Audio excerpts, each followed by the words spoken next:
morning. I am here to tackle about the principles in controlling. Under it's the managerial control. It is the method used in order for employees to perform according to the goals and objectives of the firm. Task ng isang manager na kontrolin ang performance ng mga empleyado upang magkaroon ng effective na pamamalakad at upang masagawa nila ang kanilang goals. Kaakibat ng managerial control ang planning. Planning ang nagsaset ng mga company objectives while managerial control naman ang nag-ensure na ma-attain yung plans ng isang kumpanya. Kung walang control, wala ring plans. Kung wala namang plans, wala ring control. Ibig sabihin nun, planning and managerial control complement and support each other.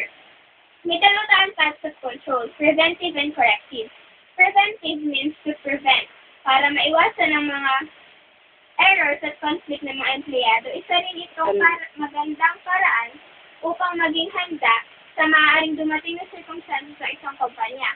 Nagsaset ng mga rules and regulations, development and training programs ang kumpanya para sa guidance ng employees. Ang corrective naman ay means to correct.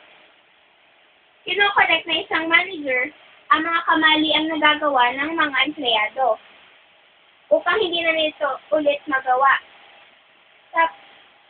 Dito na pumapasok yung pagbibigay ng mga consequences ng mga manager sa empleyado upang ma-perform nila ng maayos yung kanilang gawain upang para sa ikaunlad ng kumpanya.